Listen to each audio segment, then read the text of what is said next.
Acme Edu World. Learn, grow, and succeed. नमस्कार दोस्तों, आपका स्वागत है एक और महत्वपूर्ण करंट अफेयर लेक्चर में। आज हम चर्चा करेंगे एक ऐसे विषय पर जो आने वाले यूपीएससी प्रीलिम्स, मेंस और इंटरव्यू तीनों के लिए महत्वपूर्ण है। विषय है सोशल मीडिया प्लेटफॉर्म की जवाबदेही और ऑनलाइन बाल सुरक्षा। यह टॉपिक जीएस पेपर 2 में भी है और जीएस पेपर 3 में भी है। तो आइए बिना समय गंवाए शुरू करते हैं। सबसे पहले समझते हैं यह मामला चर्चा में क्यों है। हाल ही में भारत सरकार के इलेक्ट्रॉनिक्स एवं सूचना प्रौद्योगिकी मंत्रालय ने मेटा को एक नोटिस जारी किया। सरकार ने कहा कि इंस्टाग्राम पर ऐसे विज्ञापन दिखाई दे रहे थे जो child sexual exploitation and abuse material यानी CSEAM को बढ़ावा दे रहे थे। ये विज्ञापन सीधे अवैध सामग्री नहीं दिखा रहे थे, बल्कि लोगों को टेलीग्राम जैसे एन्क्रिप्टेड प्लेटफॉर्म पर भेज रहे थे जहां ऐसी सामग्री उपलब्ध थी। अब सवाल उठता है कि अगर सोशल मीडिया प्लेटफॉर्म पर ऐसा हो रहा है तो इसकी जिम्मेदारी किसकी होगी। यहीं से शुरू होती है सोशल मीडिया अकाउंटेबिलिटी की पूरी बहस। सबसे पहले ये समझिए कि CSEM होता क्या है। इसका पूरा नाम है child sexual exploitation and abuse material. पहले लोग चाइल्ड पोर्नोग्राफी शब्द का इस्तेमाल करते थे, लेकिन अब अंतर्राष्ट्रीय स्तर पर इस शब्द का प्रयोग किया जाता है, क्योंकि इस समय यह स्पष्ट किया जाता है कि यह किसी प्रकार का मनोरंजन नहीं बल्कि बच्चों का गंभीर यौन शोषण है। इसलिए भाषा बदलना भी पीड़ित बच्चों के सम्मान से जुड़ा विषय है। अब देखते हैं कि सोशल मीडिया कंपनियों की क्या जिम्मेदारी होती है। भारत में फेसबुक, इंस्टाग्राम, यूट्यूब, एक्स जैसे प्लेटफॉर्म को इंटरमीडिएटरी कहा जाता है।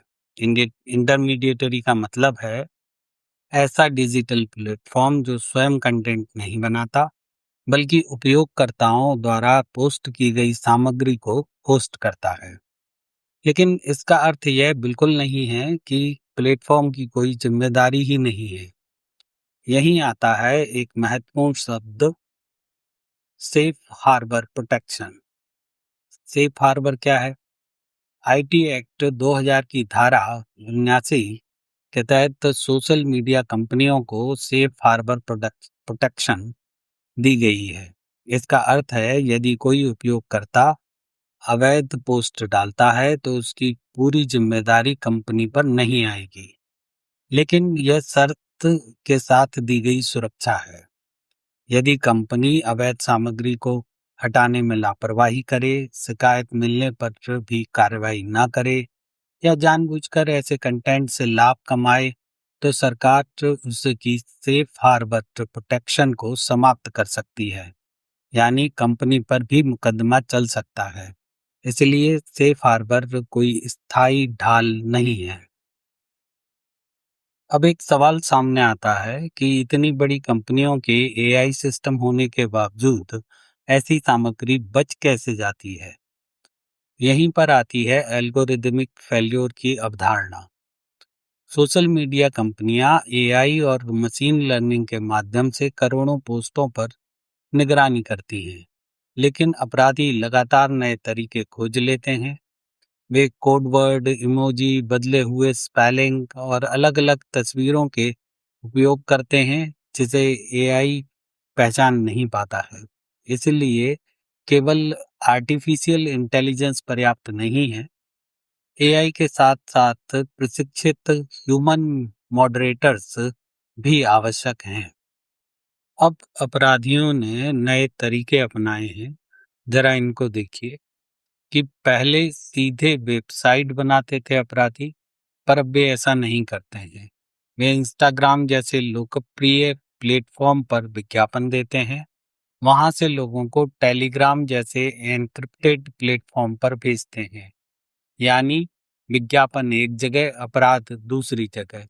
इस हाइब्रिड मॉडल की वजह से जांच एजेंसियों के लिए अपराधियों तक पहुंचना बेहद कठिन हो जाता है। यही आधुनिक अपराध की सबसे बड़ी चुनौती है। अब बात करते हैं भारत के कानूनी ढांचे की, जिससे अक्सर परीक्षा में प्रश्न पूछा जाता है। पहला कानून है पॉक्सो एक्ट 2012। पॉक्सो यानी protection of children from sexual offences act. यह बच्चों को यौन अपराधों से सुरक्षा प्रदान करता है।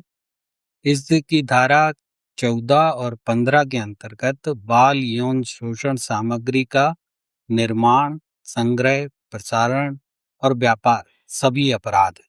और दूसरा कानून है इंफॉर्मेशन टेक्नोलॉजी एक्ट 2000। इसकी धारा 67 बी बच्चों से संबंधित अश्लील सामग्री को प्रकाशित, प्रसारित या संग्रहित करने पर कठोर दंड का प्रावधान करती है। तीसरा कानून है इंफॉर्मेशन टेक्नोलॉजीज रूल 2021।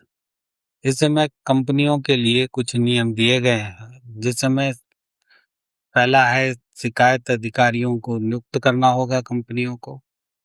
कंपनियों को निर्धारित समय में शिकायत का समाधान करना होगा। बाल शोषण से जुड़ी सामग्री को शीघ्र हटाना होगा। कानून प्रवर्तन एजेंसियों के साथ कंपनियों को सहयोग करना होगा।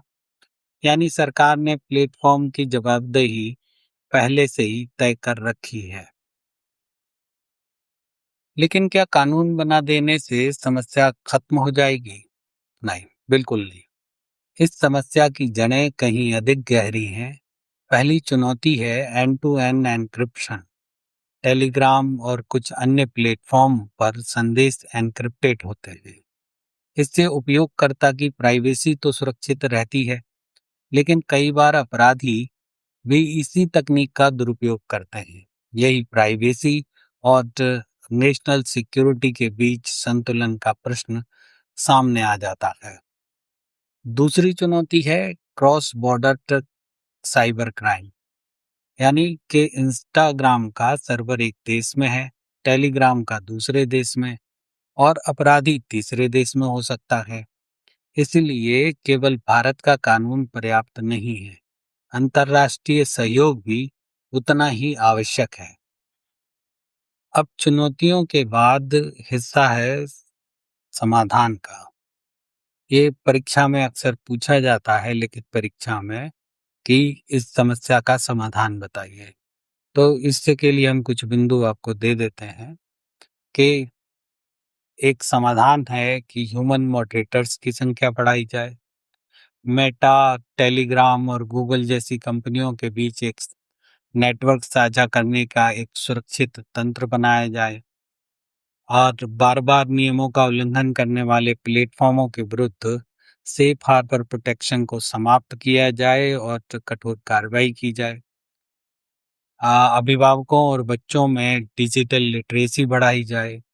स्कूल स्तर पर साइबर सेफ्टी एजुकेशन को बढ़ावा दिया जाए और अंतर्राष्ट्रीय स्तर पर डेटा तो साझा करने के लिए और कानूनी सहयोग को बढ़ाने के लिए प्रयास किए जाएं। और भी कुछ बिंदु हो सकते हैं। तो दोस्तों, डिजिटल प्लेटफॉर्म आधुनिक समाज की आवश्यकता है, लेकिन तकनीकी नवाचार तभी सार्थक है जब वह नागरिकों, विशेषकर बच्चों की सुरक्षा को सुनिश्चित करे। लेकिन तकनीकी नवाचार के साथ साथ हम सबकी भी जिम्मेदारी है। सोशल मीडिया कंपनियों की, न्यायपालिका की, अभिभावक की, समाज की, सबकी साझी जिम्मेदारी है कि इंटरनेट को बच्चों के लिए सुरक्षित बनाया जाए। डिजिटल लोकतंत्र की सफलता केवल अभिव्यक्ति की स्वतंत्रता से नहीं, बल्कि उत्तरदायित्व, पारदर्शिता और बाल सुरक्षा के प्रभावी संतुलन से इसकी सफलता सुनिश्चित होगी। अगर आपको ये क्लास उपयोगी लगी हो तो वीडियो को लाइक करें, चैनल को सब्सक्राइब करें और अपने साथियों के साथ इसे अवश्य साझा करें। धन्यवाद। मिलते हैं अगले वीडियो में कुछ और करंट अफेयर्स के साथ।